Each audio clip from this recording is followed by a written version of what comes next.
And welcome back to A Neighbor's Choice Radio, the most electrifying show in media where we look to solve real problems people suffer from. You know, whether it's pollution, whether it's, trying to find new opportunities for jobs or even medicine, some of these big chronic illnesses that people have fear of and they have suffering through. And so we try to just roll up our sleeves, talk to innovators, people who are on the front lines of innovation and challenging groupthink and getting real results. And so we're here with Dr. Thomas Seyfried, who is from Boston College, and he's dedicated his life to challenging the reigning government-sponsored and propped up paradigm about cancer, that it's genetic. He says, no, it's actually something that can be solved through energy. Dr. You're a physicist. You're in the house giving us our perspective on new innovation for science. Do you have a question? Oh, yes. First of all, Dr. Seyfried, what an honor to hear you in person. This is the best cancer lesson I ever learned. Okay. I wanted to explain, see what I understand, see if that's correct. So when you say, cancer is not, genetic disease. So basically you mean have nothing to do with our parents or with our ancestors. It's about our life, individual life ourselves. Is that right? Yeah, well, what we can inherit from our parents is risk.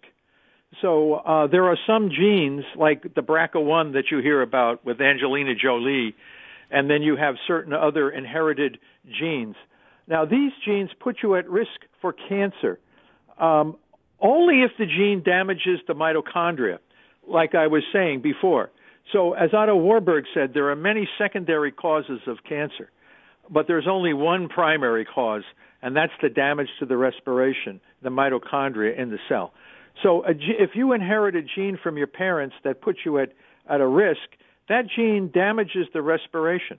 However, we know that no gene is 100% penetrant, meaning that if everybody has that gene, they definitely get the disease.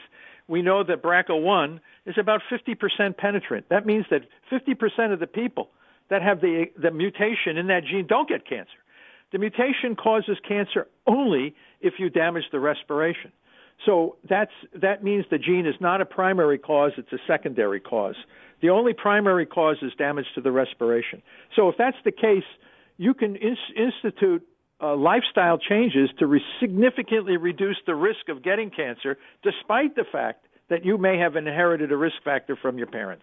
So this is the issue. Great answer. Okay. So now I want to go further. So you mentioned about the normal cell versus cancer cell. So basically the cancer cell, if it's a metabolic process, so being damaged by some kind of environmental cause, right? After it damaged. So what happens? The cell lost its respiration function. Is that correct? Yeah. So what happens, this goes back, so when the cell loses its respiration, it signals to the nucleus to say, okay, we are suffocating. And it doesn't happen overnight. Like Otto Warburg said, if the respiration is damaged too acutely, the cell will die and, of course, never become cancer. So what causes cancer is a chronic damage to the respiration over time. It could be, months, years, decades. The problem is the cell gradually loses its capacity to breathe oxygen and begins to ferment. And there's a very sophisticated signaling process that allows some cells to upregulate pathways to generate energy from fermentation, this ancient pathway. Now, you also have to realize that all of the cells that existed on our planet before oxygen came into the environment were highly proliferative. They would proliferate like crazy until they used up the fermentable fuels in the environment, and then they would die. The cancer cell is doing the exact same thing. It's entering into a state of unbridled proliferation, which is the definition of cancer. Cancer is cell division out of control. That's the medical definition of cancer. And what these cancer cells are doing is simply falling back on this pathway that existed for all cells before oxygen came in, and then they would die when you took away the fermentable fuels. So what's driving the cancer in our body is two fuels, glucose and glutamine. When you take glucose and glutamine away, the cancer cells die. And if you do it the right way, you can enhance the health of the normal cells while killing the tumor cells without toxicity. The problem is the medical establishment, for whatever reason, fails to understand this simple biological fact. Wonderful, wonderful. So that explains why fermentation process is a very long process. It's a slow process. Yes. Because like wine, right? That's what I think of fermentation, of wine. Or wine, right. Yes, because you lost the fast. But that's yeast fermentation. Yeast You're making fermentation, alcohol. yes. What we call in this, it's called lactic acid fermentation. This is what happens when you ferment glucose into lactic acid. You're forming lactic acid, and this causes the acidification of the cancer microenvironment. This is why you get horrible smells from cancer. This is why it smells like rotting flesh and all this other stuff.